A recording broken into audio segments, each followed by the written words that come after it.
Hey now, and good morning, PASW staff, clients, and friends joining us for a Wednesday class. We're halfway through the week, but we had a day off on Monday, so that still counts, I guess.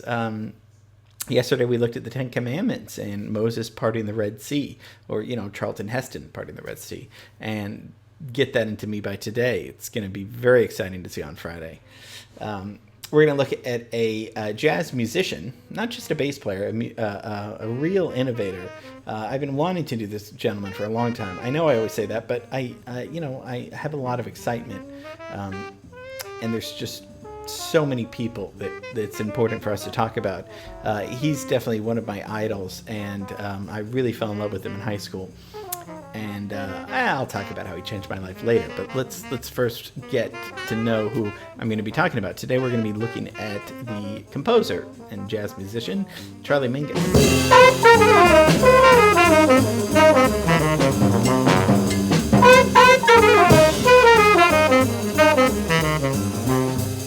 I think we brought up Mingus a few times, perhaps. I'm not sure. But he fits in very nicely to our jazz history that we've been looking at together. Born in 1922, dies in 1979. Only lives till about 56 years old. He died from ALS, and he was a huge force, and not only because he was obese, but completely angry, passionate. There would be nobody like Mingus, and we're going to look at his life and about and listen, most importantly, and listen to a lot of the wonderful music that's come out of this guy's mind. So let's get away from the Red Sea, away from Egypt, and let's go to let's go to Watts. What do you think? Yeah, Watts in LA, which is not far away from where we go to school. He's actually born in Arizona, Nogales, Arizona, but he grows up in Watts, goes to Jordan High School, and he's known for being a bass player, but he's so much more than that. And I think what I like about him so much is that he really was a great composer, and he used the bass as a vehicle to write wonderful music, not only for jazz ensembles, but for orchestras as well. His mom really only allows church-related music in the house, but Mingus listens to something on the radio by Duke Ellington, who we looked at. Duke's the king, right? He's the greatest. And when he heard Duke Ellington at around age 8 or 9, he decided, okay, music is going to be his thing. And he studied trombone, but then went into cello. And cello was his first main instrument. And if we look at, cello and bass have some similarities. They're both string instruments. He tries to get music lessons, but, because of those times and in that neighborhood, classical music education was not given to black students, it's in the neighborhood. I mean, as unfortunate as it is to say, that was the truth. So, but he persevered. He quickly joined youth orchestras, and he taught himself how to, and then he did take classical composition, but a black kid at Jordan High School, it was rough, I can't even say what was going on there, but he excelled, to say the least. He was in love with music, and he didn't care that his lack of education and his lack of being white would hinder this. So he practiced all day on the cello and on the bass.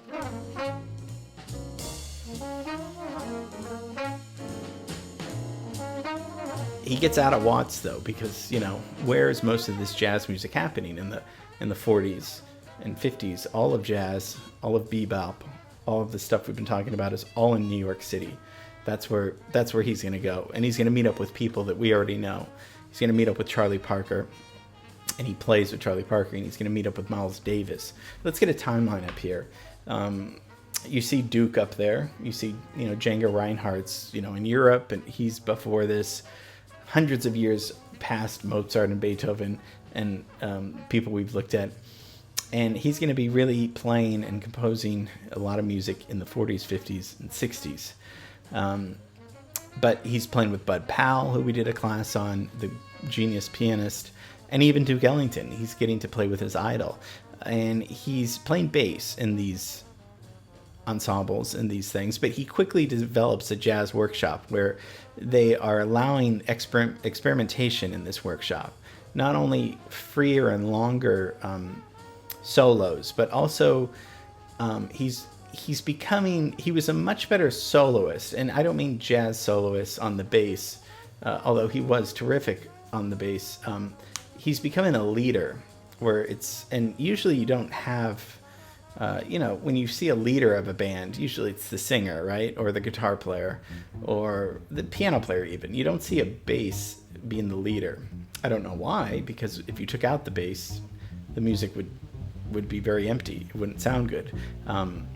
But his force on the stage, his force with the ensemble, with his presence and with his playing, I mean, he was so good that he wouldn't use a piano player many times. And that's really hard because piano gives you harmony, right? It gives you the chords. Bass can only play one note at a time, but he's playing the bass in such a way where the soloists don't really they can hear the harmonies that he's playing.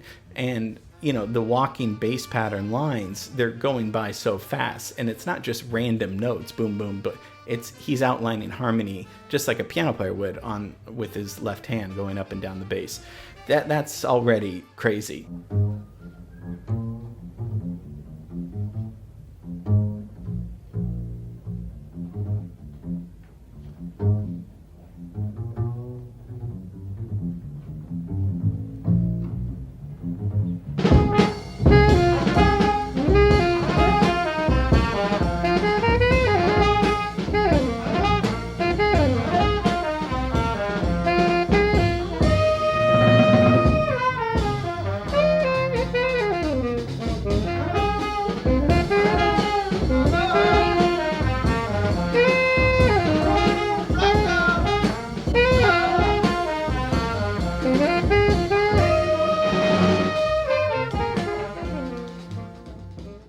But he takes a real interest in classical music at a young age because he's starting to write music.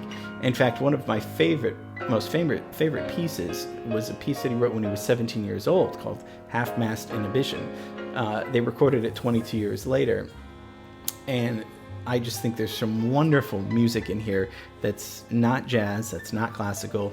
He's a little bit part of third stream music, and we haven't talked about third stream. Third stream is in a nutshell, it's a combination of jazz and classical music. So jazz, classical, right? Third stream.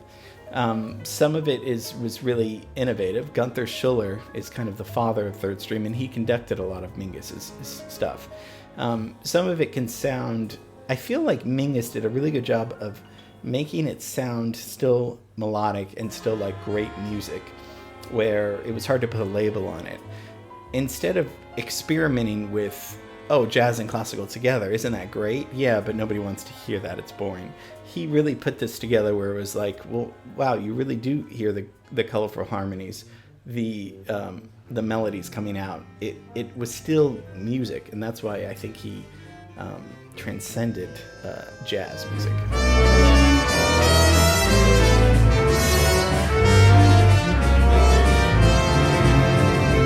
He was an amazing pianist too. I mean, he could have been a piano player just as well as a bass player.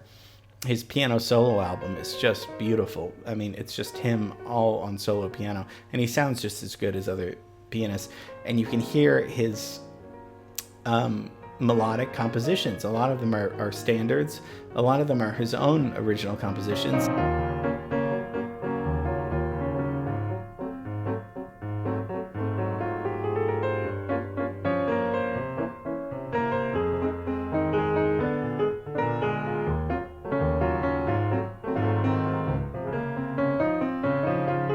I don't know how much he wrote down, but I know that they were his songs and that they were his arrangements.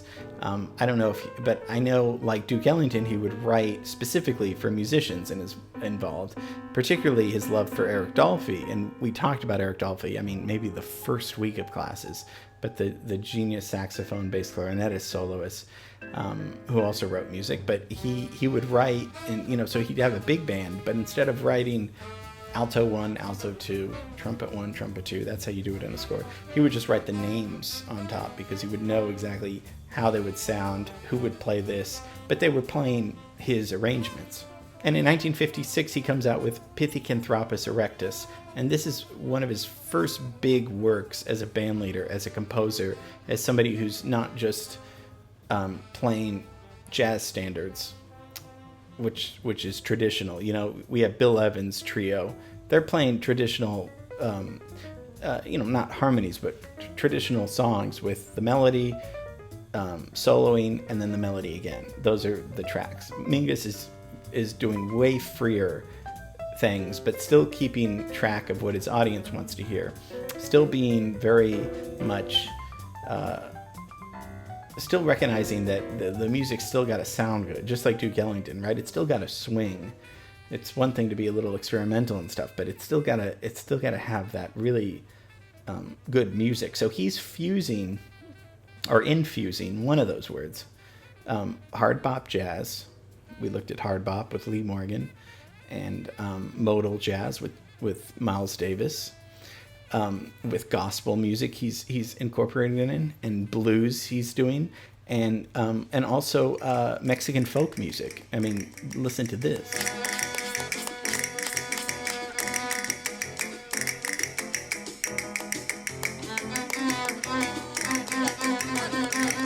So it's hard to classify. I mean, he's a jazz musician, but he's using and he spent a lot of time in Mexico.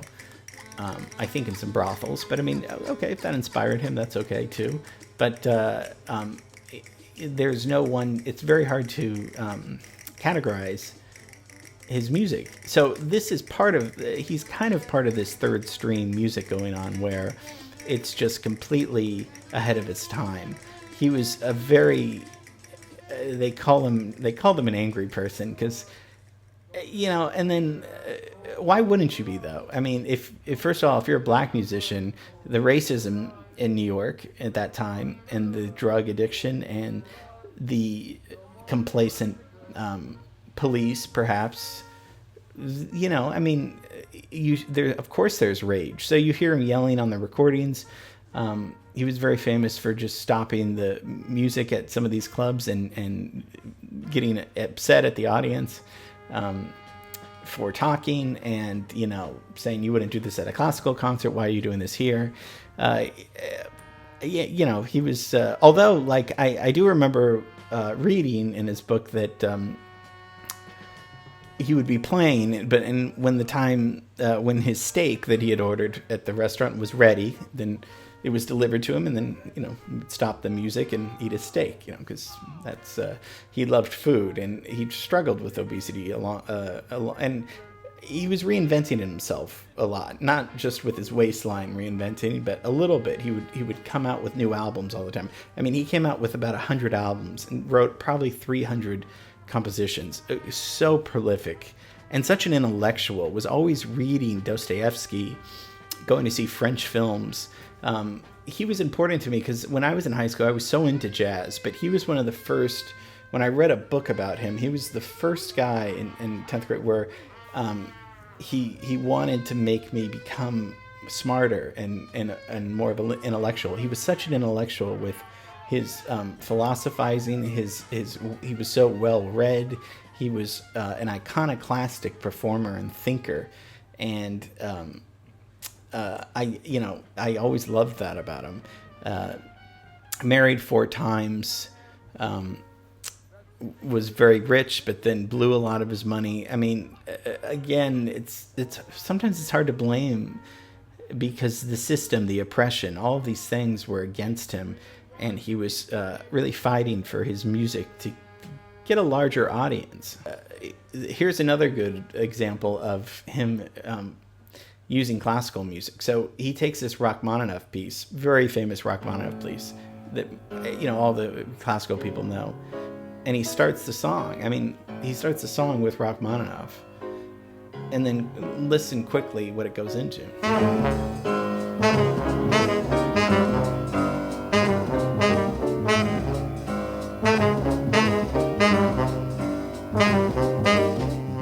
It goes into Jerome Kern's All the Things You Are, which is a jazz standard. Just that example right there is him saying, I'm going through it doesn't matter. I'm not just a jazz bass player. I'm a composer, and I know about classical music too. And I'm going to take classical music and I'm going to put it in here. I mean, it was just, he was in a candy store of stealing, for lack of a better word, stealing all people's kinds of music, getting ideas, getting different sounds, always working. Just a massive talent. Charlie Mingus, I love that guy. And some of my favorite compositions and songs are because of this wonderful man. So that's Charlie Mingus. Now we know about him, and hope you enjoyed his genius. What a life. What a creative mind. Yeah, I'm still very much in love with him. So thanks for watching. Love you guys. And tomorrow it's going to be a lot of fun. So we'll just have to wait. Okay. See you tomorrow. Bye.